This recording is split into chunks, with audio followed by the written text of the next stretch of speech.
What up, gang? Tuesday. Special teams, special plays. There we go. That was good. Yeah. You know what's crazy? A lot of my kids didn't even know what that was. I was like, "You guys, what? Are you Yeah, serious? Yeah, it was. How do you not know sketch right now? They finally figured him out. But Okay. I guess it was it was probably last week. I go special teams, special plays. I'm like, why do you keep saying that? It was like Oh stuck in my head. god. I had no clue what it was. Sick hat. Where'd you get that from? I've had it for the longest time, and because it's the duck stuff just came out, I'm wearing a Mighty know. Ducks hat. There you are. Very appropriate. Also, what I've decided on the podcast that we're gonna like just do this in the beginning, and then I'll put that in the beginning, but it's never anywhere else in the episode. So they're searching for it. Mm-hmm. Like because most people or a lot of the other podcasts, they'll clip something from it, and then you hear it later on. Mm-hmm. Not doing that.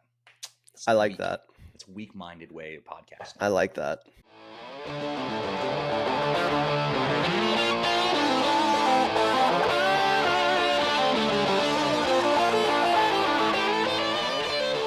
I guess it was a couple of weeks over at the gym that it was a Friday. We're kind of having a casual. There's like 5 kids, and we're kind of having we're taking breaks. And I started telling them some cooking hacks and secrets that they should all know. How old are they?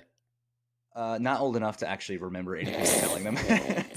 So you're just talking about the things you want to talk about is what I'm hearing. Well, after I said one, they kept asking questions. They were interested, so I just kind of kept going. And the first one that I asked them, I said, what is safer, a dull knife or a really sharp knife? So what do you think? I've heard the answer to this. Okay. So I know it's a dull knife, but I refuse to believe it. Which one's safer? Well, sorry. A sharp knife is safer than a dull knife, but I refuse to believe it. So I'll explain it to you. This is how I interpret it. Sure. Or this is how it's explained. So a sharper knife when you're cutting stuff, because it'll cut through clean, versus a dull knife that'll slide off and then cut you. Yep. So a sharper knife it's actually safer as long as you know how to hold a knife appropriately, which leads to my next thing, and that is when you're cutting, you got to do the claw. Yeah, I hate the claw. I try, but like I'm not good at it yet. Well, plus I have really dull knives, so you got to sharpen your knives, dude. Well, I know that. I just lazy. So how do you hold your hand? Do you hold it like, have you seen that Chloe or the Kardashian video where she's holding it like this and she's cutting like carrots? Like no, that? I mean, it's somewhere in between, but I just don't have the whole like technique down where it's like the knife is right by the knuckles or whatever. Because I'm working very hard to cut things. So I make sure my left hand is out of the way, and then I'm like jamming it in to try and cut whatever I'm cutting. Oh, geez. We gotta get you some sharp knives. Yeah, sharpen them up. You get a sharpener. I don't know. Yeah, we don't use it. I'm just poor, man. I think they're cheap on Amazon. I don't know. We didn't even have a sharpener. I use the little thing, but it's not technically sharpening it. That's just like cleaning up the edges. So sharp knife over dull knife, kids, and learn how to claw. Once you learn how to claw, you will never stop clawing. Lauren doesn't claw either. Okay. Yeah. Okay. Next. See, what does she do? Like, what does she do then? It's kind of an in between. So that's probably what I do. So I claw, and I know people, if you're just listening, so that knuckle there is what the blade it's a guide. Yeah. And then my fingertips are out of the way, so I don't have to worry about. Yeah. That's all it is. Okay. And then when we're going over there, if you have any cooking hacks that you have, you can throw them in here. You have so many. I like. Okay, keep going. We won't go through all of them. Yeah. Okay.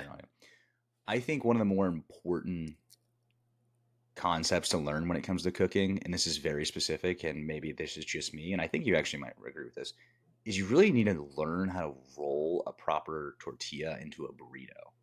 Because I love burritos. I would agree. I don't cook burritos enough, so I don't have enough practice. So I need to rehearse my technique. It's challenging, but once you get it, and you have, I guess sometimes the tortilla matters as well, because I've had tortillas that if you don't heat up, you do heat up, or it's just a different brand. Yeah. They just don't fold as well. But once you get it, and you can get a nice tight burrito, and it has the right, I would say the right layering of the tortilla on the end of the burrito, It's a game changer, man. I could see that. I still wish Chipotle would mix up the ingredients before they rolled it. Mm-hmm. They won't, and they can't because that's super inefficient. But man, when I eat a burrito and it's just like I get a big bite of just rice, oh my God, it's horrible. Well, let me ask you this. When it comes to, I guess, Chipotle and Taco Bell, for instance, they don't necessarily melt their cheese. It kind of melts depending on how much the ingredients are. Mm-hmm. Do you prefer kind of having that in between melty cheese, or would you rather it be more melted? I don't really care, if I'm being honest. Like, personally, I don't really care. What I don't like, though, is taking a bite and it's all cheese. Mm-hmm. That's you know what I mean? Because it's like chunky at the top. So I guess I do kind of agree. I wish it like blended in more, but I don't care what the texture of the cheese is. Okay. So I'm kind of an in between on that. Sometimes when I'm eating my burrito, depending on what it is, I actually want everything else to be kind of hot, and then I throw it in, put the cheese on, roll it, and then I don't do anything else to it. Just like taco. So the cheese is almost like Taco Bell. I feel like the cheese is almost cold, which I kind of like it. I don't know why. I don't know. It's very specific. This is just what we care about, guys. Cheese. Quite honestly, whenever I've had conversations over the gym loosely with either adults or kids, this is the stuff that people like to hear. This is the people's talk. we should change this podcast name again. I'm going to try to teach you something maybe here too. Okay. How often do you use garlic? Just like cloves? All the time. Okay. Genuinely. When you take it apart, or when you're this is good. This is good. So I've recently changed. I started off by smashing it and then just peeling everything, but I've recently converted to cutting off the end and then peeling everything, or smashing it, depending on if it's like coming off easier or not, you know? Perfect. I wonder if you saw that. I saw it on TikTok. No, I didn't see. I've seen it in the past, I guess, and I just hadn't thought about doing it until recently. I was like, oh, this is so much easier. Yeah. For those of you who don't have, if you're one of my athletes and you've never used garlic before, when you're yeah, go ahead, explain this. On the garlic piece, when you break it off the clove, there's like a wood. I wonder what the name of that is. There's a woody knob on the end of it that you don't want. So in the past, I would, and you have to get the wrapper off of it. I would lay it down. The wrapper. Yeah, this is all technical terms here. You had to. I would smash it, and then you had to kind of peel it, and it was a little challenging to get all the peel off. But if you do it where you cut the woody knob off first, you don't even have to smash it. Sometimes it just you can peel it. Just comes off for you. So it's a little easier way of getting your garlic ready. Have you ever seen Kay's cooking? The really bad cooking videos? I think you have. We have watched them. Yeah. I like her garlic chopping technique. You all should check her out. We should put the link of her YouTube in the description of this. Okay. Explain Kay's cooking, please. Oh, she's an incredible British English woman who has some very unique takes on cooking and how you should cook. And I think you all would really be enlightened if you go and check her out. Okay. No hate. She's amazing. She seems very sweet. Go check her out. You'll enjoy her content. I think she's still making videos. Yes, I agree. It's very amazing. It's very unique cooking, and you should go check it out. And if you're on Spotify or Apple, you'll just have to go to the YouTube channel, and I will link it in the. There you go. You will find out. Shout out Kays. Shout out Kays, man. Am I saying that right? That I would feel bad if I was shouting her out and it's not right. I'm not sure. I'm looking it up. Kays cooking. Yeah. I got it right. I've never looked up her videos, but I have watched them with you guys. Well, she has about 293,900 more subscribers than us. So, yeah, good job, Kay. I know, she's killing the game. All right, next hack. This one is another one I'm very passionate about. I'm trying to front load this here a little bit. It's back to cheese for some reason, dude. So cheese, you have it in oftentimes people have shredded cheese in a drawer where they take it's already pre-shredded and they put it on whatever they need to. There's 2 reasons that you just should stop using it.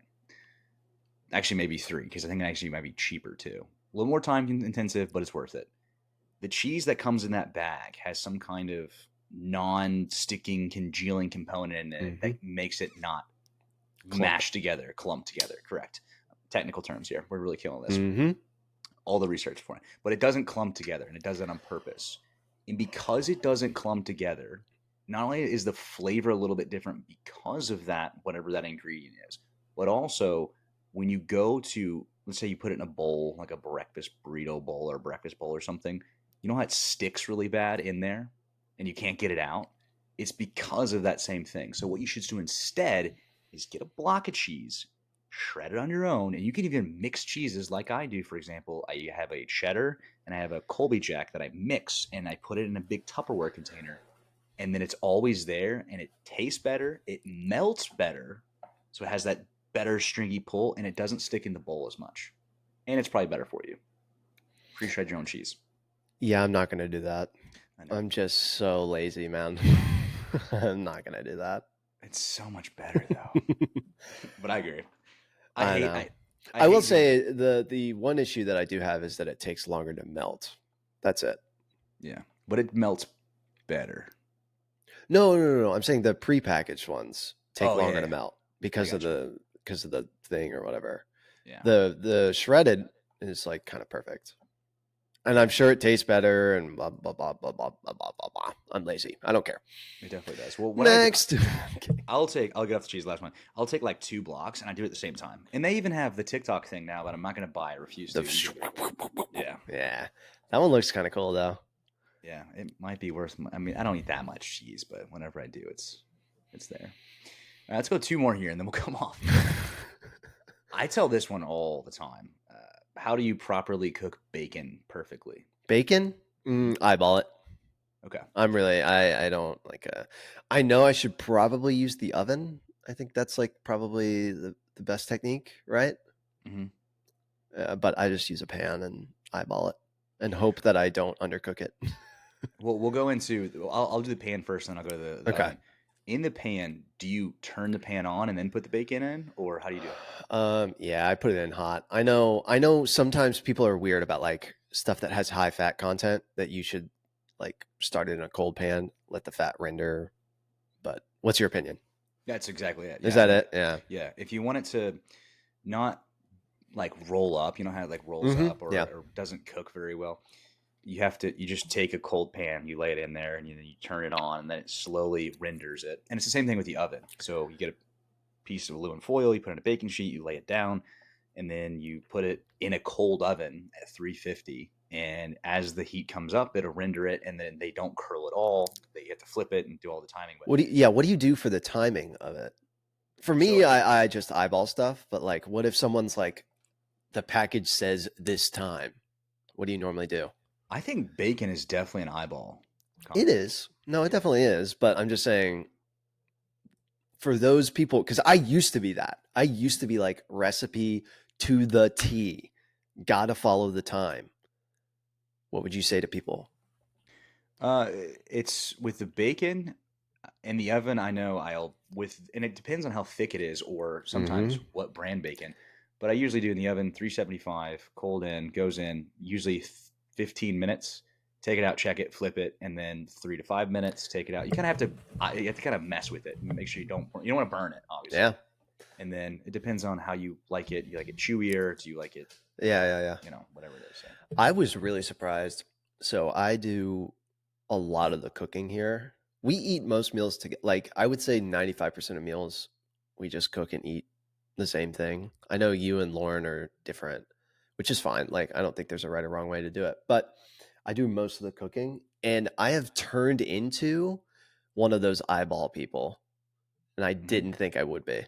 It's really weird. Like, I was so like, I have to be cooking it for this amount of time on this temperature and then flip it,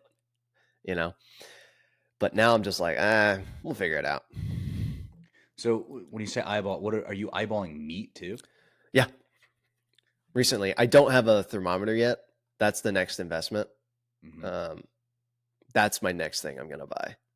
Are you eyeballing chicken? Because chicken's the hard one. Yeah, I am. We cut it open though, just to make sure.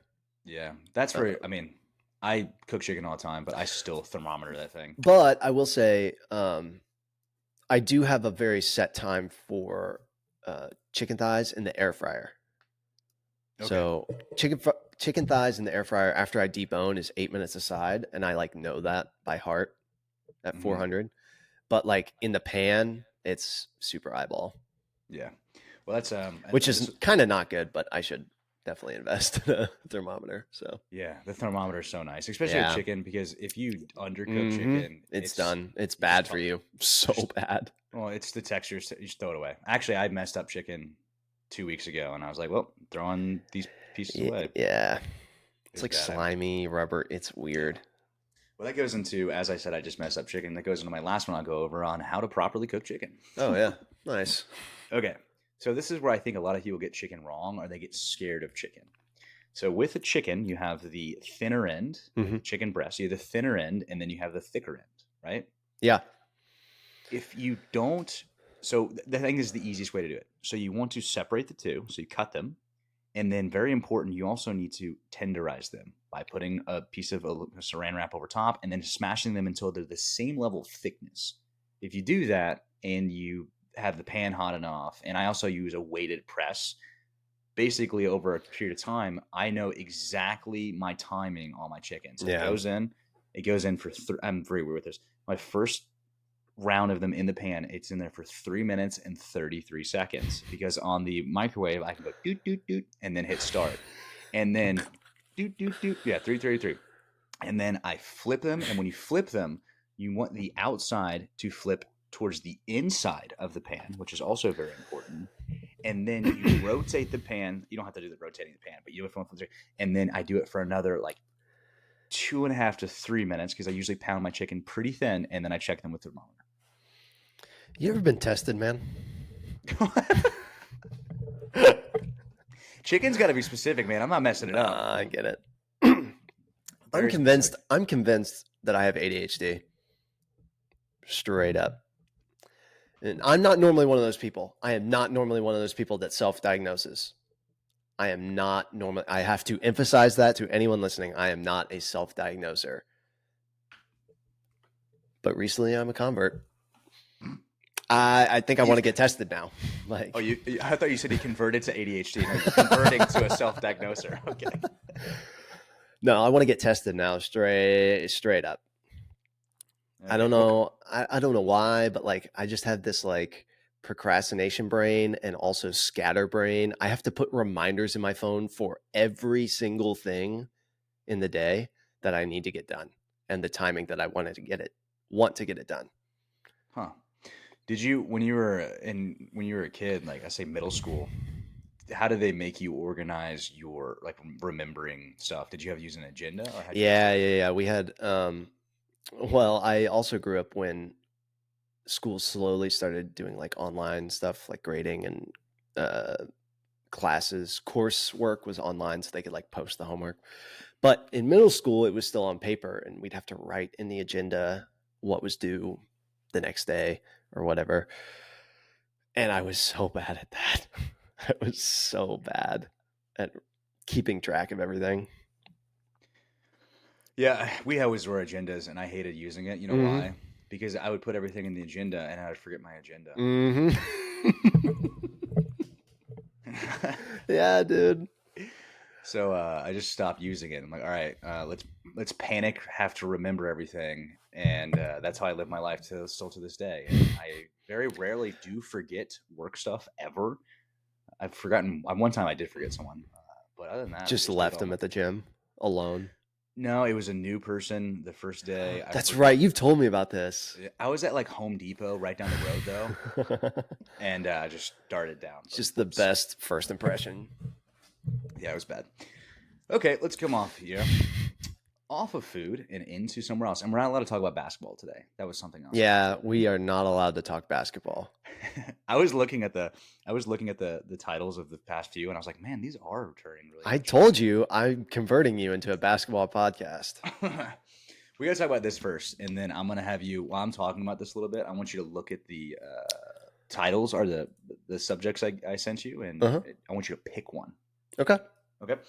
So I'm wearing a Mighty Ducks hat.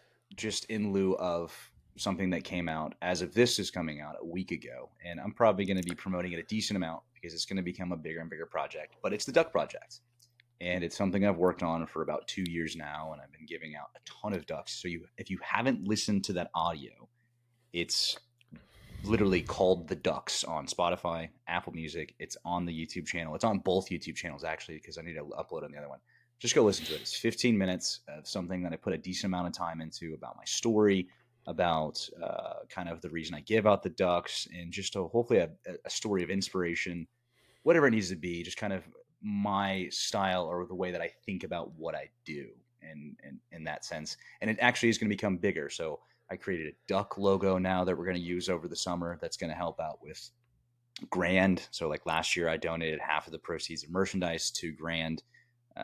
It's a golden retriever rescue facility, and they actually recently just got a bunch of puppies. So just go check it out, and the story will kind of continue. And that's my little promo on that. It's a lot of fun. I think it's pretty good. I just put a lot of time into it. But it's just 15 minutes. I haven't finished it because I started it like 12 minutes before our podcast, but I've really enjoyed it. You know, it's nice to I don't know. It's nice to hear a different side and kind of see what's gotten you to this point. You know, Yeah, I think it's exciting to see what the heck you're gonna do next. I am just the fun host who's here to mess around, and Brandon is the brains behind everything that's you all are seeing. So well, I think it's amazing. You have a hard job, and you have to just like ping off of me. You don't even know what's coming. You do great. It's like nah, it's easy. It's easy, man. Just go with the flow. I do actually want to talk about one part of your video, though. Okay. You talked about your speaking experience in high school, and like how that like affected you. And I think that's so interesting because I feel like a lot of people relate to that and like the problems that come from public speaking. I actually, in one of my classes, we talked about presenting and public speaking, and there's like a percent that 10% love to do it, 10% literally dread it, will not be able to actually public speak, and then 80% are right in the middle, somewhere in the middle. And they talked about how there's training to get over it. And you mentioned how your training was just diving in the deep end. Do you think that approach would work for everybody, or was that just something that helped you? I think it depends on the circumstances. So when I kind of dove into working on my public speaking just fears or just being terrible at it, just couldn't stand it, I used coaching as an outlet. Yeah. If it were some other environment, it might be a little more challenging. So I think that's why coaching is a good way to get into it because of, like I said in the video, and we'll kind of just go through a little bit. I got into coaching because I knew I needed to get over my fear of public speaking, but I also knew when coaching, if my face was red or I started sweating, which I often did, it would kind of mask the fact that I was nervous, but it was like we're playing and like kicking a ball around, so no one really knew. Yeah. So I could build my confidence that way. So I don't think it's necessarily for everyone, but I think coaching is a great outlet to do that, or teaching. Yeah, totally. I think, well, what I was going to say is that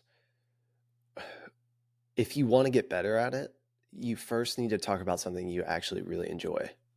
Yeah. You know, I feel like that's how most, at least my 1 or 2 public speaking classes that I took for college, all of the first speeches were about something that you're really passionate about.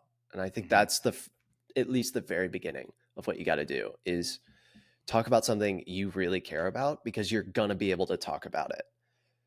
Don't try and talk about something you've just learned or are still learning about. Like, talk about something you really love, and that's potentially going to help you. That's it. This is not actual advice, but I just found that part of the video really interesting because I'm sure a lot of people relate to that kind of experience. Yeah, it's I agree with what you say. It's like being able, like speaking about something you actually not only are passionate about, but you know a decent amount. So you're not just trying to grasp for memory, like remembering something. Yeah, you're almost trying to just like show your passion about it, or you're trying to teach it.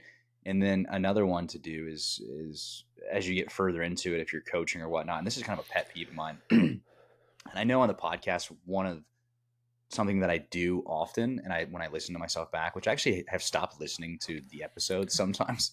I don't listen to them always. I'm an occasional. I'll throw on for like 15 minutes. I'm like, all right, that was cool. That was fun. I remember that. Yeah. Well, I edit it too, so it's also I kind of already yeah. listen to it. But I know on the podcast, and you guys might pick up on this, is that there's one word that I say all the time, and I'm trying to delete it. But the only way I can delete it is I have to kind of think at the same time. But it's hard with headphones on. Is I say thing a lot. Thing. I say it all the time. What do I say? You don't have a lot of repetitive words either. Wow, that's amazing. But it used to be interesting, and I've gotten rid of that. Yeah, I could remember that. Actually, just hang out with you. But that's something. Yeah. Some of the it's fine, but that's just me being picky. No, I get that. But when coaches, and I've done this kind of rudely enough, when coaches have their constant filler, okay, yes, like those. Okay, I heard it as soon as you said that word. I hear it.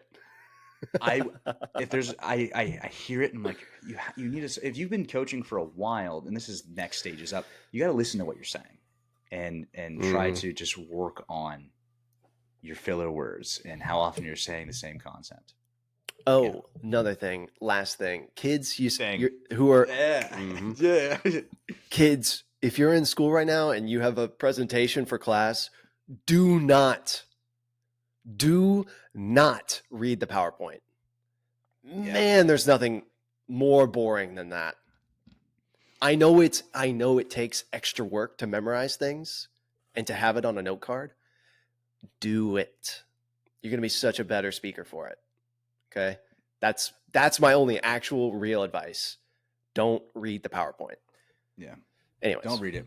Or, I mean, you can even practice in front of a family member. That's another easy one. That one helps out. Man, but that one hurts too. Yeah, it's so good. You have to practice, or else you literally won't get better. Yeah, if you do it in front of a family member, you just have to realize the first 5 minutes are going to be super awkward, probably, and you're going to laugh. Just like do it, and then once you get settled in to something like that, then you can kind of hit it running. Yeah. All right. But anyways, that was a little tangent. No, that's good. I would love to hear why you started taking creatine. Okay. So I sent Cole just a random assortment. Yeah, it's a lot. It's a lot of weird stuff here. So, and they don't have much context behind them, so it's just like, which is even better. Yeah.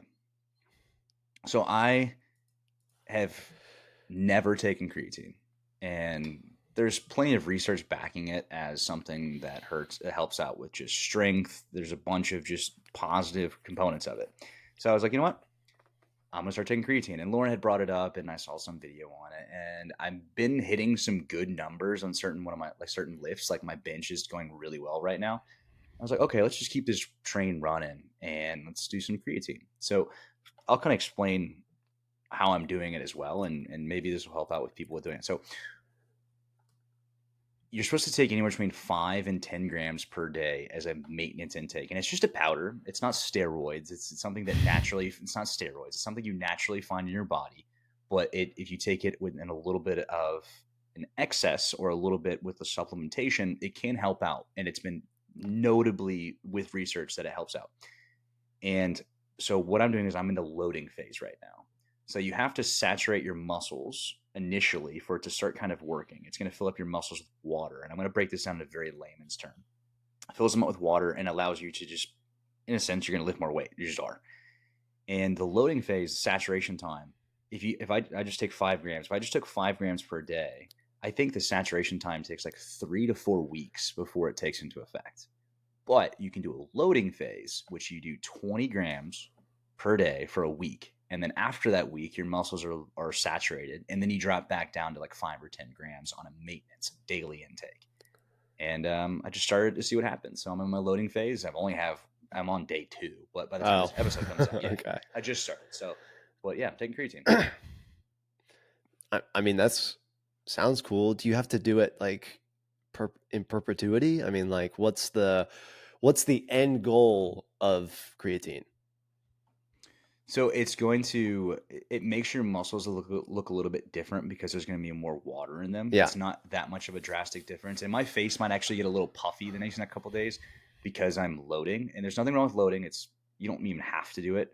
But it's just a better way to make everything come into effect faster. I looked up several videos to make sure if what I'm going to say is correct and going against the science and people actually doing research on videos. But yeah, and I'll come back and let you guys know what my numbers are doing, because I think it's going to have an effect. Well, I meant like, what is the end game with it? Like, do you take it forever? Can you get off of it? If you get off of it, does that change everything that you've worked toward? Like, that's what I'm wondering. In a sense, yeah. I mean, you can constantly take it. I'm going to take it for a while and kind of just something that I need to I need to know more research on, just like, not research, but I need to know more about it by actually doing it. Okay. And this is kind of my perspective is, not perspective, but just how it works. If I can lift more weight, just like overall, then I'm going to be able to do heavier weight with more repetition. So then it's just going to allow for more muscle growth. So I'll break that down even better. If I can bench press 200 pounds for one versus bench pressing 250 pounds for one, which is a big jump, that means for 8, I could bench press 200 if I can do 250. And then for 200, I can only do 150 for 8. Mm-hmm. So because I can do heavier weight with more repetitions because I'm stronger, that means I get to grow and build more muscle. Yeah, you've just defined working out, you know? Yeah, but it's kind of just... I get it. It's just a boost to the actual weight that you can move. Yeah, it's not a steroid, though. It's a supplementation. That's what they all say. All right, next topic. All right, pick out the next one. I'm curious. Let's do Chinese kindergarten. I mean, actually, go for it. Tell me about it. It just says, for Cole at the top, it just says Chinese That's it. No context. I don't know if... I think Lauren sent it to me, and then I also saw it. On TikTok, there is a video of a Chinese kindergarten, just a kindergarten in China, in which what they were doing during class, and I guess during their PE, and these little kids, because they're exposed to this on a daily basis, were like climbing up ropes like it was nothing. They were jumping rope really, really well. They were doing all these like obstacle courses and playing these games while being physical. And they're kindergartens. They're little bitty kids that look like they're adults. And even in the comment section, they go, do they have an adult class for me to learn? And the difference of that contrast of like in the States for the most part is as if you have a PE class or the prioritization of physical health in PE classes, whatever it is, it's like, all right, you got 20 minutes. Whereas over there, from that one video that I saw, obviously they're prioritizing it more, especially because how talented those kids were. So that's why Chinese kindergarten. I feel like you probably actually could answer this better, but I feel like the state of PE in this country is in a weird spot because the goal of it is so all over the place. Like, I don't know.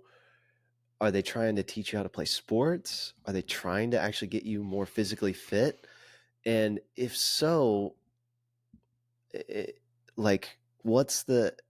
I don't know. Like, I don't know what the goals are for physical education anymore. Like, are we teaching sports or are we helping kids develop healthy habits?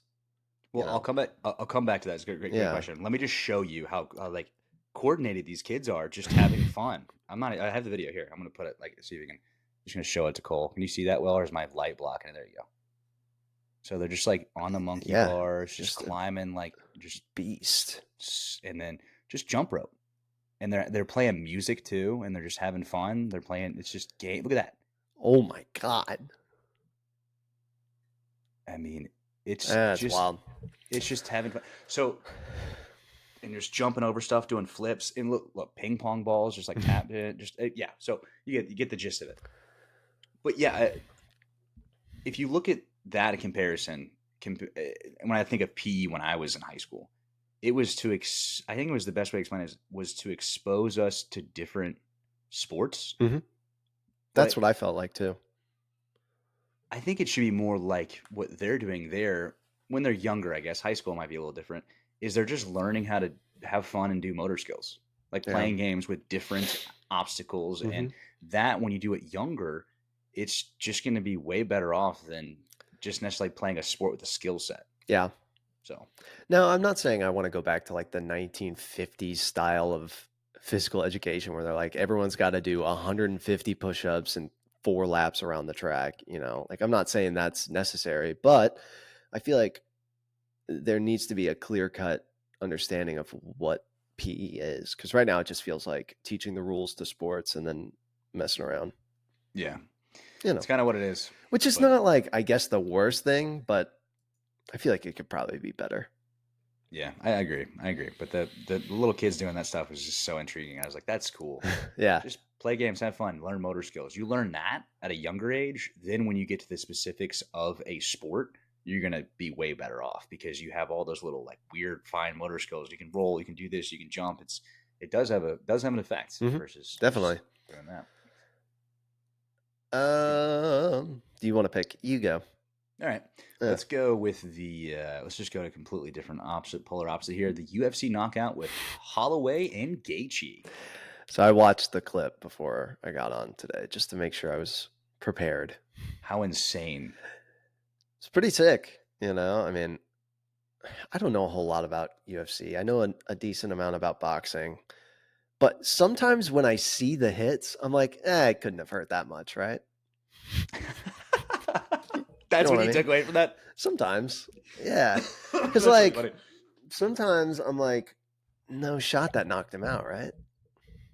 Not saying I could handle that. I'm just saying I feel like they could handle that, right?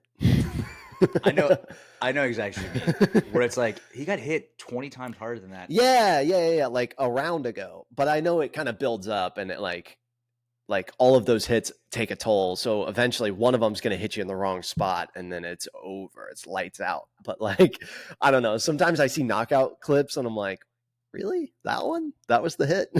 Yeah. Well, maybe a combination, and this is me completely speaking out of ignorance because I have no clue. Oh, yeah. Me too. It could be a combination of them getting hit, or sometimes like I feel like I'm sorry, I'm going to interrupt you. I feel like that's half of our podcast, man, is we just say things and we have no idea if they're right. Like, you all need to take everything we say with a grain of salt, except for Brandon talking about sports performance. That's it. It's that just two dudes talking. It. As they jokingly say, we're just yapping, dude. They need to increase the price of podcasting equipment. Oh my God. I agree. You got to have a license. But I don't know why I can have a mic, Anyways, continue about your ignorant take on this. It could be a combination, which I'm sure that has to be a factor. But also, I think in that one, and I'll explain in a second what happened in that fight and why I put it on here. Not necessarily condoning fighting or UFC fighting. Obviously, it's a part of the sports industry. But I think he kind of like it came up as he's coming down. So that combination of it, and sometimes, both of those fighters allegedly had a lot of stand-up knockout power because I did. Yeah. I was actually interested. I was going to potentially watch that fight because I was just watching some pre-fight stuff on him. But the reason I put it on here is because most people are saying it's definitely if that knockout or that fight gets beaten as far as another one being the best, there's like no way. And is it only because it was number 300? No, so it was because you saw him pulling him to the middle of the ring, right? Yeah. Okay, so he's taunting him. He's taunting him, but that was the end of the fight. The dude that was taunting him had already, without a doubt, won. So now he's putting himself in a situation where. So basically, what happens is Holloway is pointing Gaethje to go to the middle of the ring. He goes, "You come over here," and he's walking over here, and they start and then he's like, "Okay," and they start wailing at each other. They're on the same page. Yeah. Both of them a lot of knockout blocking experience. And they're wailing on each other. They're going at it. And there's only, I think there was like a second left in the round is what I heard. Yeah. Very minimal time. I think it was like the last 20 seconds where this started. And then they're going at it. And then he moves again. He points it in the middle and they start going at it. And then eventually Holloway on the last second uppercut knocks him out. But he was already going to win. He didn't need to do that. But just because of the spirit of it. Yeah, it's pretty sick. It's pretty baller. So it was like a movie. Like it's a movie knockout. Yeah. I think the other thing that UFC I underestimate. So my dad and I used to watch a lot of boxing when I was growing up, and they have a lot more padding in the gloves. Not a whole lot more, but significantly more. So then when I'm watching UFC fights, the hits don't look as hard sometimes for the knockouts, but it's also because they're basically using their bare fist. Yeah. Hurts. So that's going to hurt more for both people, you know? Yeah. Those guys are crazy. They're athletes. They're Yeah. wild. They actually, I think the UFC is coming to Louisville. I saw this one post that the other day. Really? Where? Yum Yum Center? Center? Okay.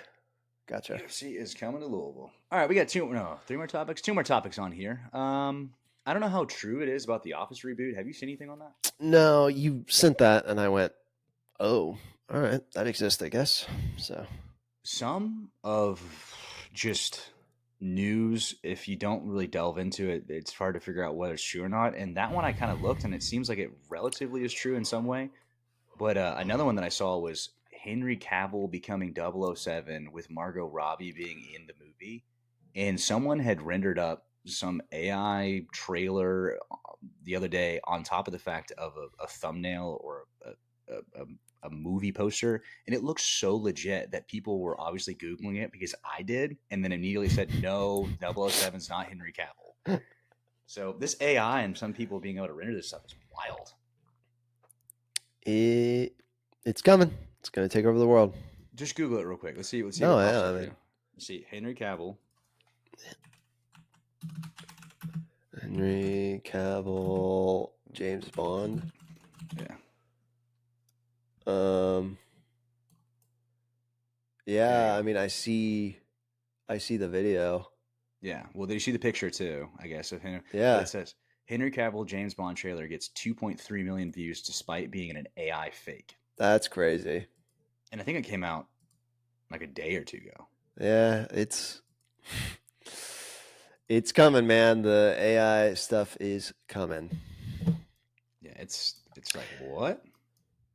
It's scary, but also I don't think it's too scary. I think the world will adapt, like it does to every piece of technology. So I'm not really one of those doomers, those AI doomers. I do think it's like the potential of it is scary, but I just feel like everyone's going to adapt fairly well to it.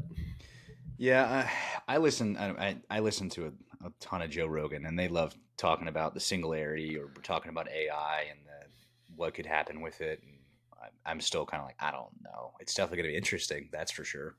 It's going to be interesting, and it's going to be exponential. It's going to happen way faster than people probably think. Yeah, but AI will be interesting. Office reboot.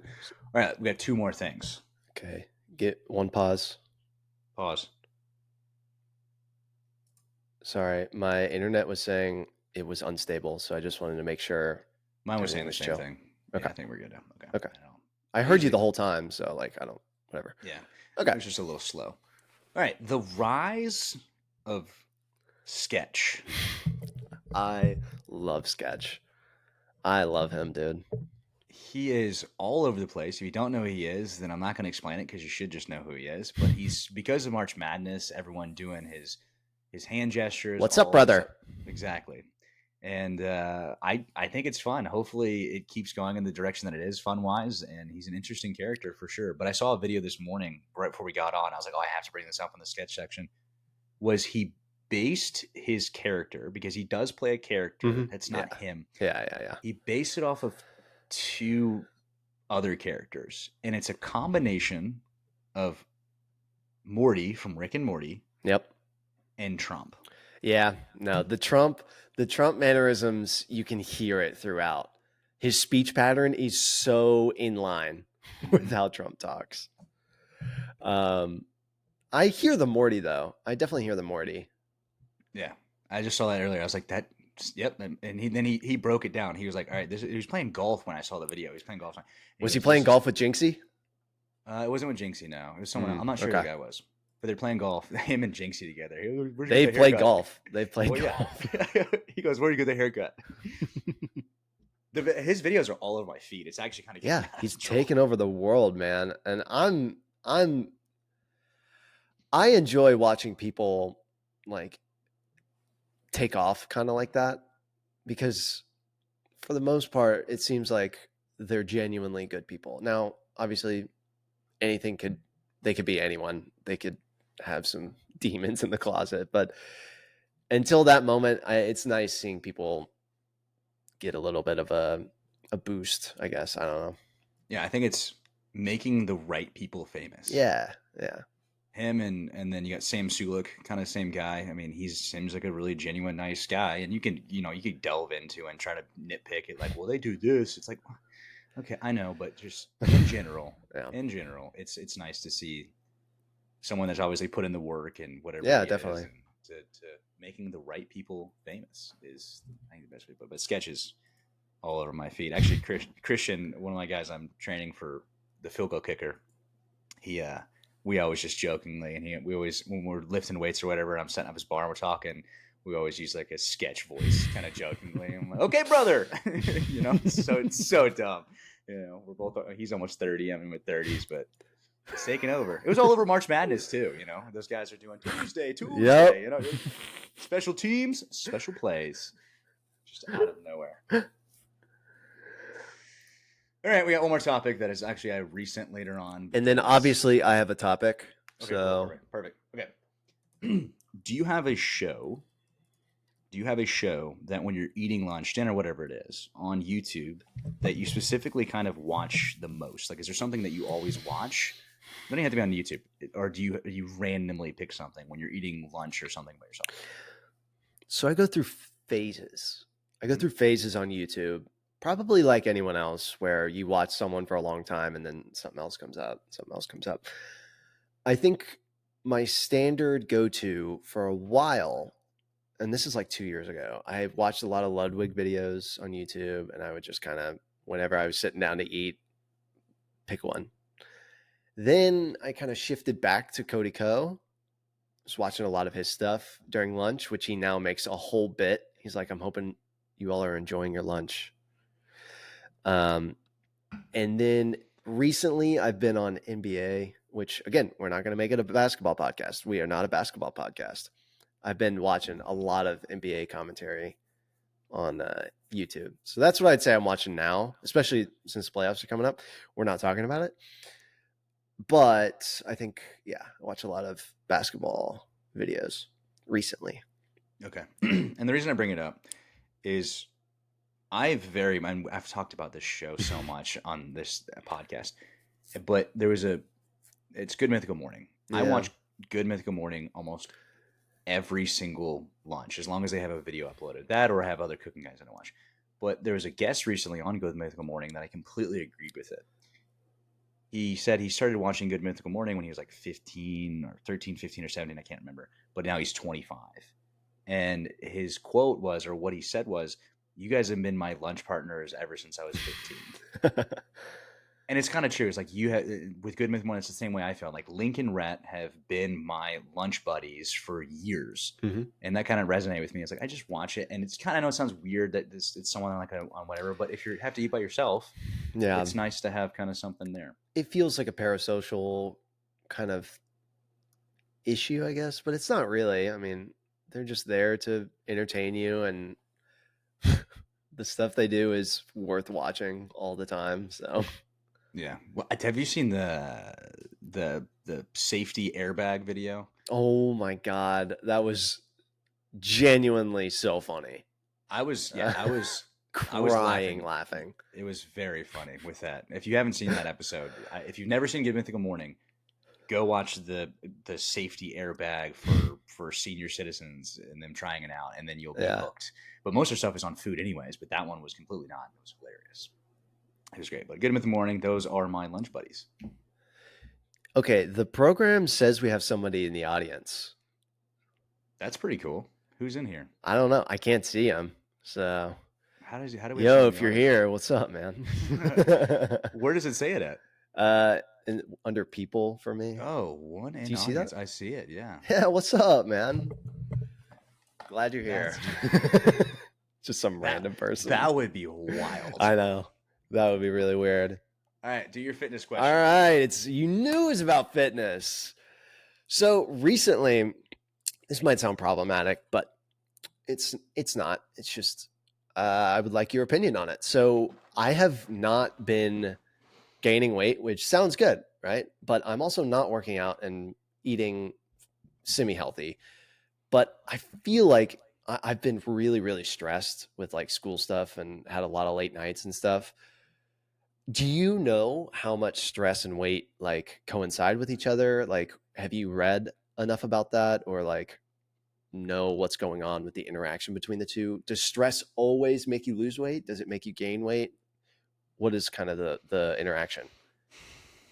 And if you don't know that much, that's fine. I just wondered if you knew what's going on. In a general, this is a more challenging question. Stress, like mental stress, it is going to have probably a relatively minor effect on your weight. Like it's not going to be a ton. It definitely does have an effect, like any type of stress, whether it's physical, especially physical, because you're going to be burning calories. But it's still kind of just calorie consumption in versus out.